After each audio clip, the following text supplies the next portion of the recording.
அஸ்ஸலாமு அலைக்கும் வரஹ்மத்துல்லாஹி வபரகாத்து. பிஸ்மில்லா அல்ஹம்துலில்லாஹ் வஸ்ஸலாத்து வஸ்ஸலாமு அலா ரசூலில்லாஹ் வபஅத்.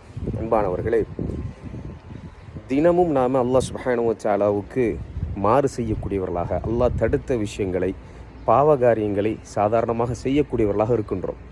இந்த பாவகாரியங்களை நம்மளுடைய வாழ்க்கையிலிருந்து அகற்றுவதற்கு நாம் செய்ய வேண்டிய மிக முக்கியமான ஒரு விஷயம் என்னென்னா, நம்மளுடைய சூழல் எப்படி இருந்தாலும், எவ்வளோ பாவங்கள் நாம் செய்திருந்தாலும் தொழுகையை நாம் விடாமல் தொழுகும் பொழுது நம்முடைய வாழ்க்கையிலிருந்து இந்த பாவகாரியங்கள் அகற்றப்படும்.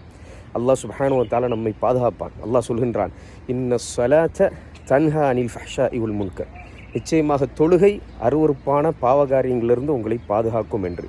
தொழுகை ஒரு கேடயம் என்பதை நாம் புரிந்து கொள்ள வேண்டும். நம்முடைய சூழல் எப்படி இருந்தாலும் தொழுகையை விடாமல் நாம் தொழுதோம் என்றால் இன்ஷா அல்லாஹுடைய நல்லடியார்களாக வாழ்ந்து மரணிப்பதற்கு நிறைய வாய்ப்பு இருக்கின்றது. ஜஸாக்குமுல்லாஹு கைரன். முபாரக்.